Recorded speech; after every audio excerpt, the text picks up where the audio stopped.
मेरा चुनाव में कोई मुद्दा नहीं है, मेरा अपना एक पर्सनल मुद्दा है। मुझे पैसा कमाना, इन्वेस्ट करना है। राजनीति में जो आता है पैसा कमाता है, अपना घर भरता है, ऐसा मैं भरूंगा।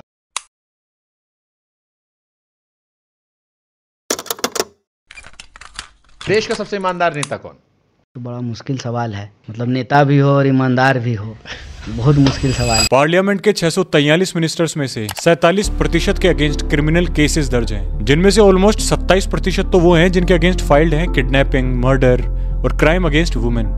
ये सब मैं अपने मन से नहीं बोल रहा, ये कहना है the association of democratic reforms का। इन्हीं की फाइनेंशियल ग्रोथ एनालिटिक्स के तहत 2019 के लोकसभा इलेक्टेड मेंबर्स यानी 324 एमपीज की एवरेज एसेट वैल्यू थी 21.5 करोड़। लेकिन अगले ही 5 साल के टेन्यूर में मतलब 2024 के री इलेक्शन में उनके एसेट्स की ग्रोथ जंप करती है सीधे 30.88 करोड़ यानी ऑलमोस्ट 43%। और कुछ मिनिस्टर्स की बात की जाए तो उनके एसेट्स की वैल्यू हो चुकी थी 2 गुना 3 गुना, इससे भी कई ज्यादा।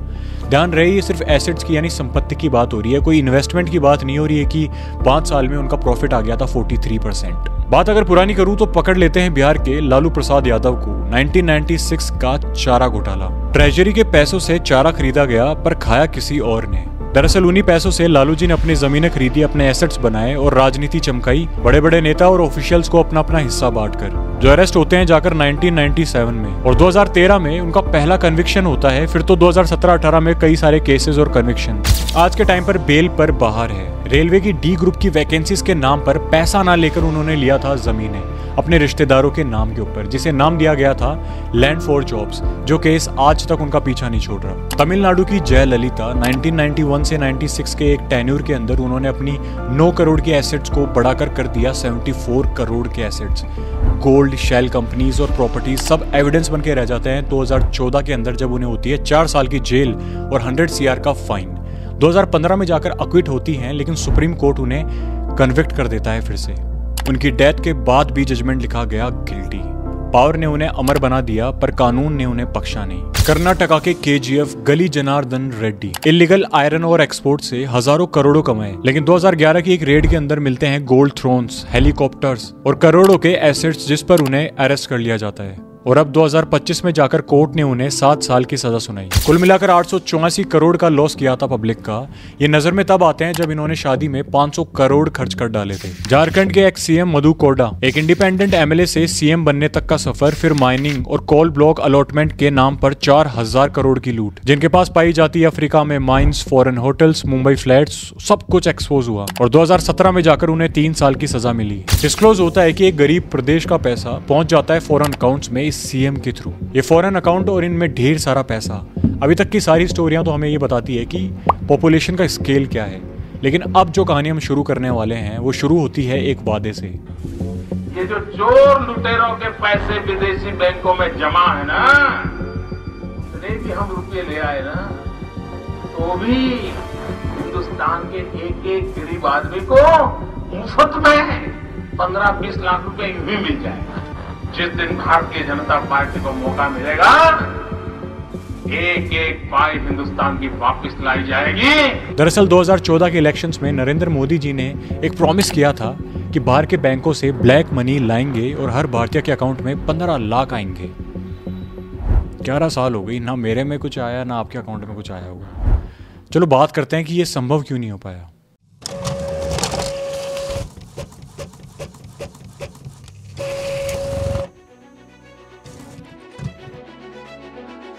स्विस बैंक्स को दुनिया का सेफ हाउस माना जाता है ब्लैक मनी के लिए, जहां पैसा छुपा कर रखते हैं बिना किसी का नाम डिस्क्लोज किए। उनकी बैंक सिक्रेसी लॉ इतने स्ट्रिक्ट हैं कि कोई भी देश चाहे तो आसानी से उनका डाटा ले ही नहीं सकता। स्विट्जरलैंड का छोटे से छोटा बैंक तभी इन्फॉर्मेशन देता है जब कोई कंट्री सॉलिड लीगल प्रूफ के साथ म्यूचुअल लीगल असिस्टेंट ट्रीटी यानी MLAT के जरिए रिक्वेस्ट करे। मतलब मोदी हो या कोई और, बिना लीगल प्रोसेस के पैसा तो बहुत दूर की बात है, आप एक अकाउंट होल्डर की इन्फॉर्मेशन तक नहीं निकलवा सकते।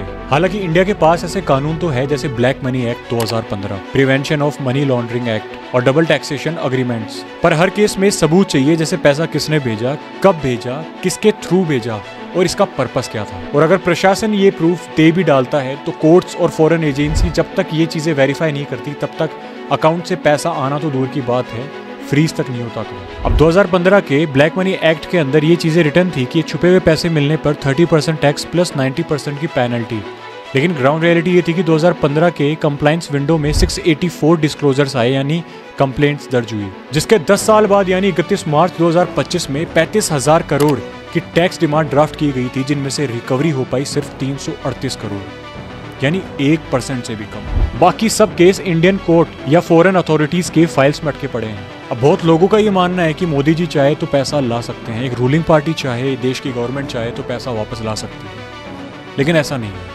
दुनिया का फाइनेंशियल सिस्टम कुछ इस तरीके से बना हुआ है कि देश से एक बार पैसा फॉरेन रूट के थ्रू बाहर निकल जाए तो उसे वापस लाना, उसे ट्रेस करना नेक्स्ट टू इम्पॉसिबल सा बन जाता है। वर्ल्ड बैंक, IMF और फॉरेन बैंक्स के अपने कॉन्फिडेंशियल रूल्स हैं। एक देश दूसरे देश के अकाउंट होल्डर्स को फोर्स नहीं कर सकता, और अगर इंडिया प्रेशर भी डाले तो स्विट्जरलैंड और केमैन आइलैंड्स कहते हैं पहले कोर्ट ऑर्डर लेके आओ फिर बात करेंगे। लेकिन ऑर्डर्स आते आते सालों बीत जाते हैं, जिसकी वजह से एक शेल कंपनी से दूसरी से तीसरी ये पैसा पता नहीं कहाँ गायब हो जाता है और लास्ट में बचता है मिसिंग ट्रायल।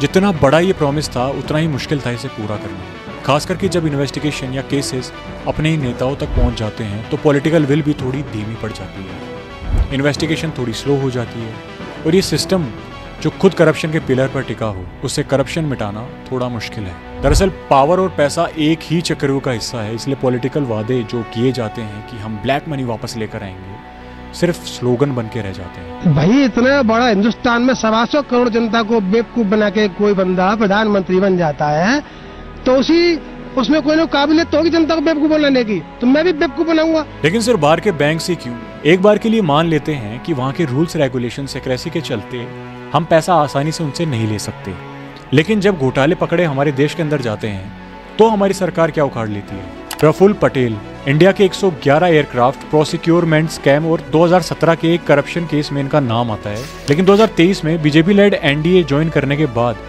CBI इनका केस ही क्लोज कर देती है। हिमांता बिस्वा शर्मा शारदा चिट फंड में इनके ऊपर इंक्वायरी होती है, रेड्स होती है, लेकिन केस को आगे नहीं बढ़ाया जाता 2015 में बीजेपी ज्वाइन करने पे। छगन भुजबल महाराष्ट्र सदन और PWD कॉन्ट्रैक्ट स्कैम में आरोप लगते हैं, लेकिन 2023 में बीजेपी लेड NDA ज्वाइन करने पर कुछ खास एक्शन देखने को नहीं मिलता इनके ऊपर। अशोक चौहान आदर्श सोसाइटी स्कैम में इनका नाम आया था, जिसके बाद इन्हें CM के पद से रिजाइन करना पड़ा, लेकिन 2024 में बीजेपी ज्वाइन करते हैं और कोई कार्रवाई नहीं। अब ये चीज मत सोचना कि करप्शन के केसेस में अगर CM तक इन्वॉल्व है तो इनका तो क्या कोई उखाड़ेगा, किसी देश में भी नहीं करा जाता होगा इनके खिलाफ कुछ एक्शन। लेकिन हमारे नेबर कंट्री चाइना से ही हमें सीखने को मिलना चाहिए। चाइना के फॉर्मर एग्रीकल्चर मिनिस्टर जो 2020 से 24 तक एग्री एंड रूरल अफेयर्स के मिनिस्टर होते हैं, वो अपने टेन्योर में 268 मिलियन युआन यानी 300 करोड़ की ब्राइब लेते हैं, कैश और प्रॉपर्टी जब्त होती है, जिसके साथ साथ इनके पॉलिटिकल राइट्स भी खत्म किए जाते हैं और इन्हें sentence to death with reprieve, मतलब अगले 2 साल में अगर इनके ऊपर कोई और केस नहीं लगता है तो इनकी डेथ पेनल्टी को हटाकर लाइफ इम्प्रिजमेंट में बदल दिया जाएगा। सेम होता है चाइना के फॉर्मर जस्टिस मिनिस्टर फ्यू जेंगुआ, जिनका ऑलमोस्ट 117 मिलियन युआन का काला धन मिलता है, जिन्हें भी सेम पनिशमेंट मिलती है। वैसे ही 2016 में एनर्जी ऑफिशियल, जिसके घर पर 200 मिलियन युआन मिले थे कैश में। तो जब चाइना जैसी कंट्री के अंदर एक नॉर्मल ऑफिशियल को जो पनिशमेंट दी जा रही है वो सेम पनिशमेंट एक मिनिस्टर को भी दी जा सकती है, तो ये एक्सक्यूज बनाना कि ये तो CM था, ये तो बड़ा पावरफुल आदमी था, इसके ऊपर तो क्या लीगल एक्शन होगा, वैलिड नहीं है। तो इलेक्शन के अंदर ये कह देना कि हम करप्शन खत्म कर डालेंगे सिर्फ एक स्लोगन है, इससे ज्यादा कुछ भी नहीं, क्योंकि गद्दी मिलने के बाद उन्हें उसका हिस्सा बनना पड़ता है।